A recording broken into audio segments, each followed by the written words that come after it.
welcome back to another tutorial. I'm Stephanie from Oh You're Lovely, where we carry the largest selection of wood flowers in the United States. And today's tutorial, we're gonna go back to basics. It's been a very long time since we've done this particular tutorial. We're talking almost 5 years. So let's do this, shall we? All right, you guys, so I think it's about 5 years. I should look at our channel to see, but a long time ago, we posted a very simple how to dye Sola wood flowers. I think it's under 5 minutes. It was filmed in my basement before we moved out to the studio. And today we're gonna do that again, but we're gonna go into a little bit more detail. We're going to also show some alternatives for how to dye the Sola wood flowers. We're gonna definitely get our hands messy. So I hope you enjoy this. I hope this answers any of the questions that you have. That video has been viewed thousands upon thousands of times, and now we're starting to get questions about glycerin in particular. So we're gonna chat about that as well, since glycerin wasn't a thing 5 years ago. Things change as they evolve, as we learn and grow. So why don't we learn and grow together right now? Let's do this. Now, before we get into the process of actually how to dip dye a Sola wood flower, first let's talk about paint, shall we? There are two options that are used most often right now for dip dyeing flowers, and that is craft acrylic paint and latex paint, like house paint or wall paint, if you will. I started out using craft acrylic paint for pretty much everything. As you can see on my back wall, I like to collect paint. I like color all around me at all times. So this has been my go-to for years upon years. I also like to use this in the airbrush, which we'll touch on just a little bit in this video as well. But we do have a full how to airbrush flowers tutorial, and I think we'll be doing an updated one sooner than later. We also now carry paint in the shop at ohyourlovely.com. Whoa! Maybe we won't dye flowers red today. Why am I so excited? Settle down. Jeez Louise. All right, back to before it flew out of my hand. Cherry didn't want to hang around for a while. We do carry paint in the shop at ohyourlovely.com. We have quite a few colors, and depending on when this video goes live, we've got a whole bunch more coming, you guys. So exciting if they're not already there. So check out the paint in the shop as well. This is super high opaque. We did a fun blog tutorial once about the paint as well, and how much you can water it down and still have a really rich color. So if you haven't tried our paint yet, I invite you to do so. And if we don't have a color that you would love to see, drop it down in the comments. That would be lovely for us. I think we're gonna also try, we have white paint now because we did get asked quite a few times, like, how can I dye the flowers white? What's your favorite white?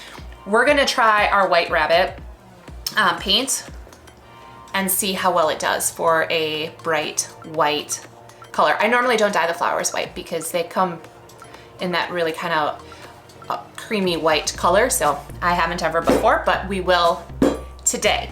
So craft acrylic paint, latex paint are the two most common used paints.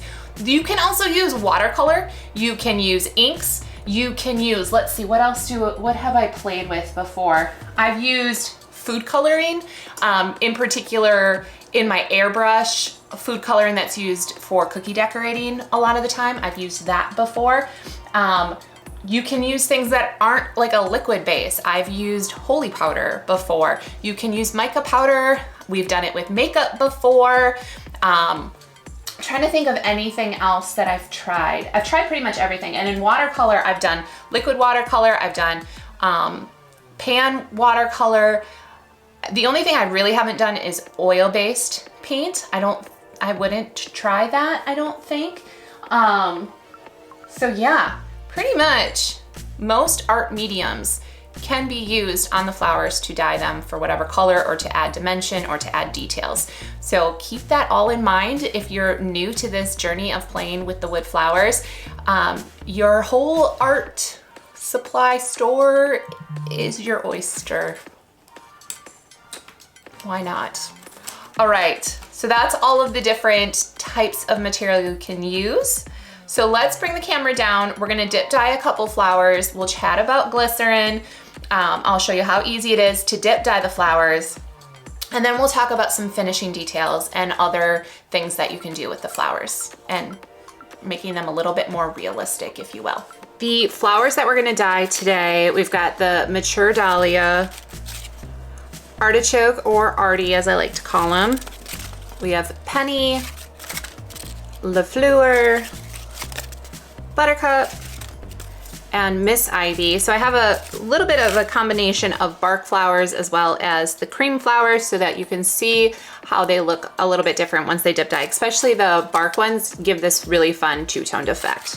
Again, the paint we're gonna be using, we're gonna use the color Cherry and White Rabbit. Both can be found at ohyourelovely.com. We're gonna need some water. It's gonna depend on your water. I use it straight out of the tap. Some people like to use distilled water. That's completely fine, whatever you're happy with. And then on the side over here, I have some glycerin. We also do carry glycerin in the shop if you are interested. If you're going to get your own glycerin, you wanna make sure that the glycerin is a vegetable-based glycerin and not an animal product-based one, okay?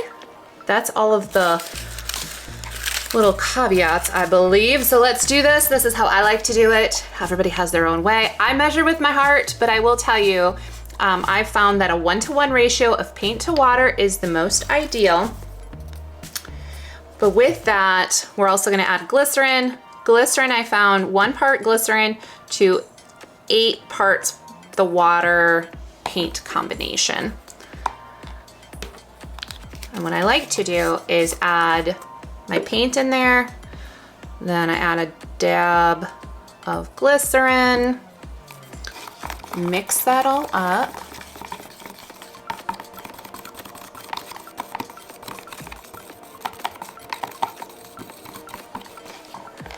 And then I grab my water. And the first couple times you do this, you may want to use like a measuring cup and actually measure it proportionately, just until you get to a point where you feel more comfortable on your eyeballing skills. Once I mix this up, I kind of look at it on my stick, my spoon, my fork, whatever you're going to use to mix it up. I'm using popsicle sticks right now. Make sure I get all of it. And if it looks a little too watery, which that's looking too watery to me, I'm gonna go back in.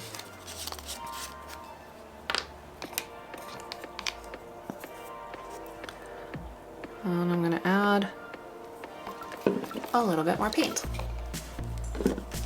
I like to use these plastic containers that are for food leftovers and things, because they do come all with lids. I get these on Amazon. That way then, after I'm done, if I have paint left over, I can put the lid on and store it for a couple of days before I use it again. You can store it until it smells bad. That's the best way I can put it in terms of how long it'll, like the shelf life. It's gonna depend on a lot of factors, so I use the smell test for that.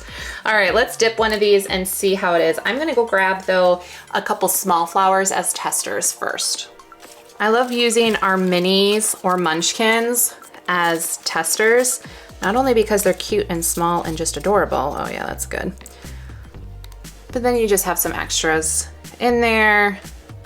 If you need some smaller flowers as well, I'm happy with that color. So then I'm going to set it aside to let it dry. It usually dries within 24 hours. Again, it's just gonna depend on temperature and all that fun stuff. I like to dry them in egg cartons. I will say if you dry them in egg cartons at the 15-minute mark or so, you may want to start rotating things so that none of the petals get stuck to the cardboard of the egg cartons, or styrofoam if you're using the foam ones. But you can also use puppy pads. I've seen people use cookie racks on a baking sheet that's all they use it for, things like that. It's completely up to you. Let's do the white paint right now too. So we have that ready to go, and then we'll dip dye a few of these flowers.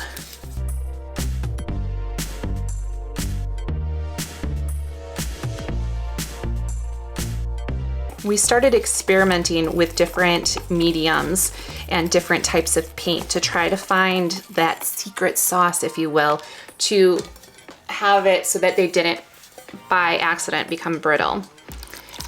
And in came glycerin in the clutch. You can use a couple other things. Some people like to use, I believe, Dawn dish soap. I tried that. I didn't have as good of results with it. I've also tried, I believe it was a fabric medium. Again, it worked okay, but glycerin just works better. The one thing about glycerin though is if you add too much to your paint mixture, the flowers will dry, but they don't feel dry. It's the weirdest feeling. They get really like squishy, but like not in a fun squishy way. And once that happens, there's not a lot to solve it. So I always suggest going a little bit lighter on the glycerin.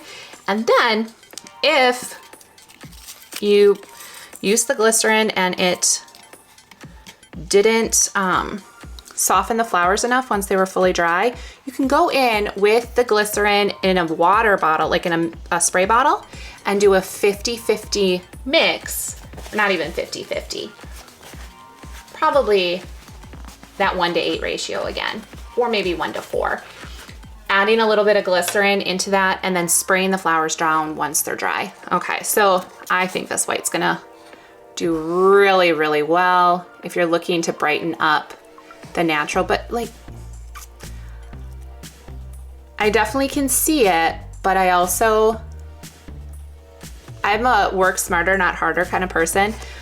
I don't know that I don't find the necessity as much to do a white flower because I feel like the flowers are pretty white on their own, but to each their own. And now we know that yes, the White Rabbit paint is a lovely bright white. Okay, so let's now dip dye a few of these others. We're gonna start with a bark flower so you can see that two-toned effect.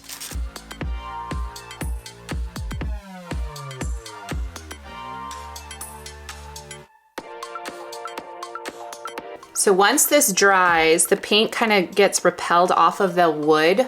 So the wood, the brown is gonna show through much more, and then you're gonna have that nice deep red on all of the, wherever the cream flower was. We'll just do the penny in the white. Oh, and I already got, do you see that? There's some red in the paint. Whoops. Whoopsie, whoopsie, whoopsie, whoopsie, whoops.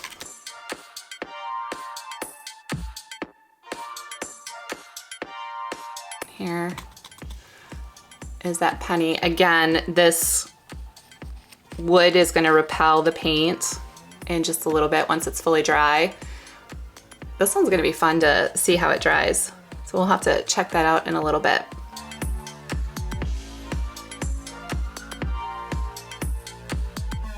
And if you're interested in learning about how to help keep some of the flowers uncurling, there is a tutorial all about the Mod Podge spray, which is what we love to use to help keep our roses and things like that from the petals uncurling.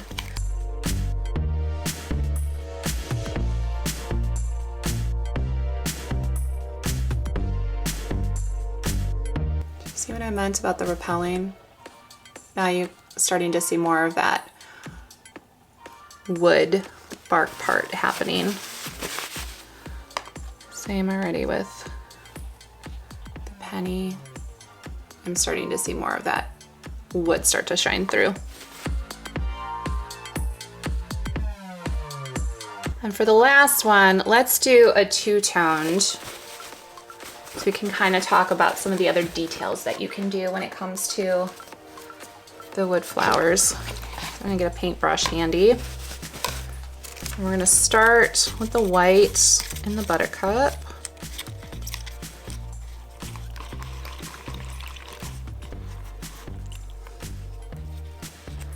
And when they're in the mixture then too, water helps make them softer and more pliable so that you can move things around.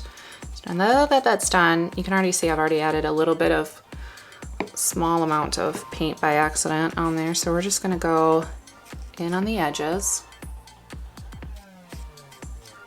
And I'll go a little bit down further.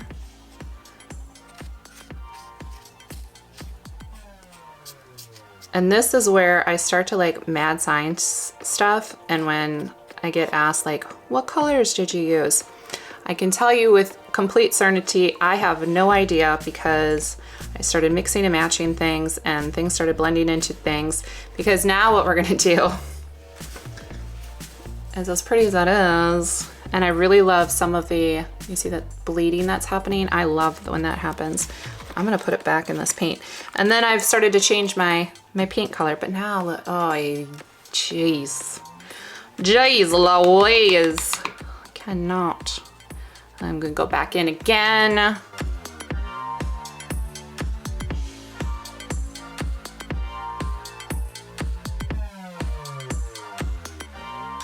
There we go. Now we have that.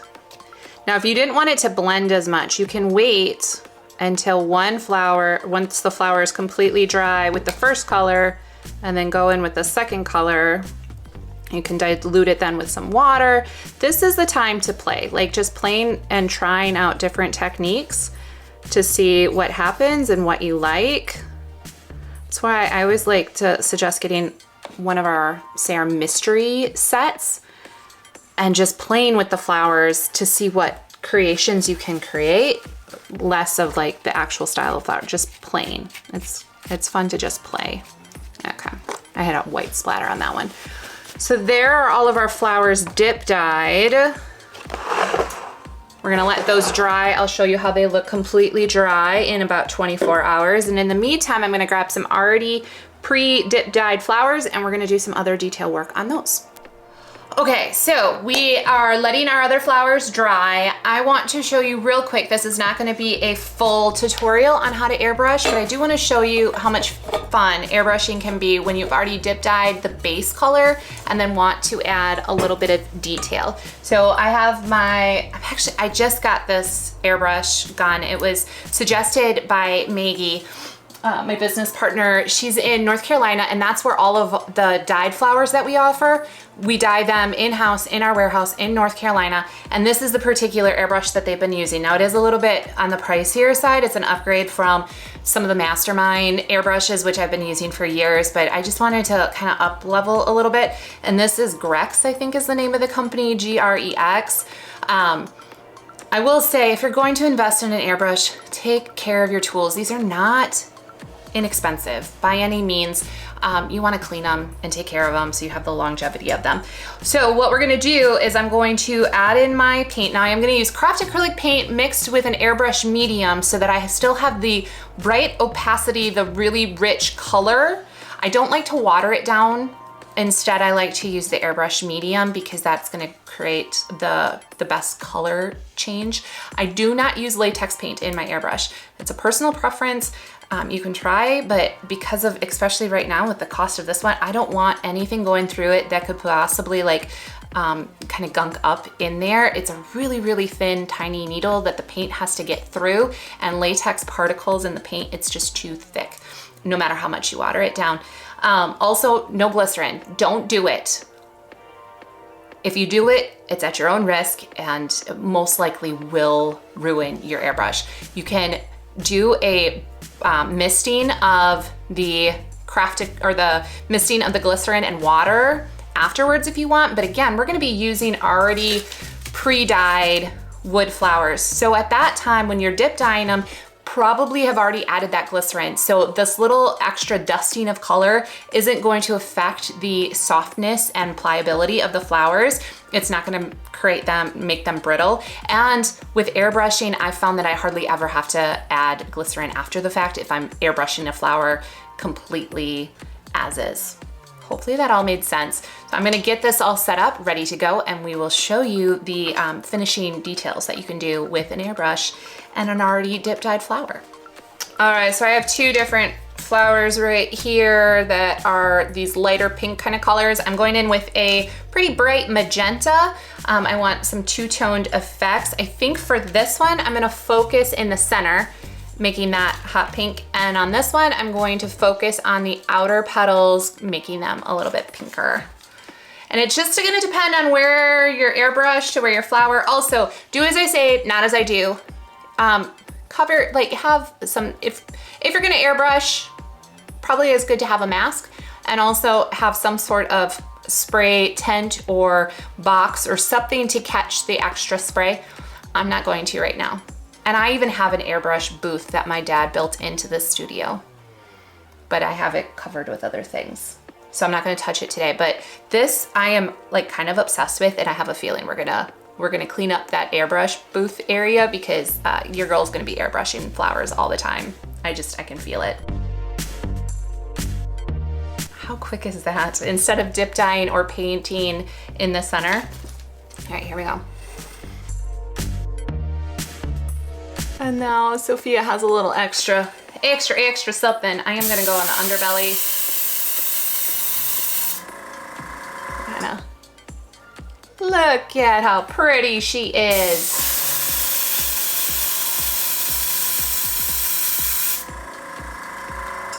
All right, there you go. So airbrushing, a ton of fun. I know it can be a little nerve-wracking or a little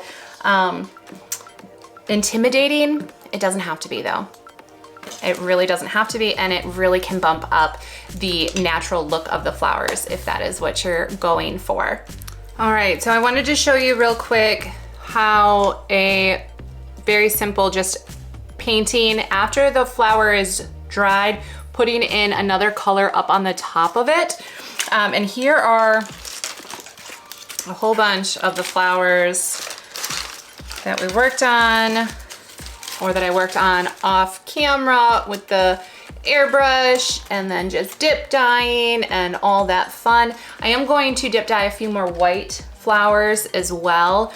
I think we're gonna throw those into this mix, and it's just gonna be a fun, funky, bright piece. I even took my airbrush and I grabbed some of our palms, and this is what they naturally look like, and I just airbrushed, and this one I did both sides. Airbrush that to go, oh my gosh, how much fun is this gonna be? If you guys wanna see this turned into a bouquet or an arrangement, let me know down in the comments. Hopefully that answers most, if not all, of your questions when it comes to how to dye the wood flowers. If you have any questions that I missed or you need clarification, also drop those down in the comments and I'll be sure to answer those as soon as I can. It does take me a little while to answer comments. I'm sorry, guys. It's just, it is what it is. If you're loving these videos, can't get enough, want to know the next time we post a video, which is typically on Wednesdays, make sure to subscribe and ring that bell to find out about the 150 style Sola wood flowers, along with the paint that we carry, craft supplies, greenery, all that good stuff. Basically, your one-stop shop for all things wood flower and floral arrangement ease. Go to ohyourlovely.com, but before you do, let me give you something to just as a little gifty. Use the code YouTube30 to get 30% off your first order. All right, you guys, I will see you next week for another tutorial. Let me know though, do we want to see this into a piece? I kind of think so, but I could be wrong. Maybe this isn't your jam. You gotta let me know though, so that I can make or not make the video. All right, guys, we'll see you very, very soon next week for another tutorial. I'm Stephanie from Oh You're Lovely, and you, my friends, are absolutely lovely. Bye, guys.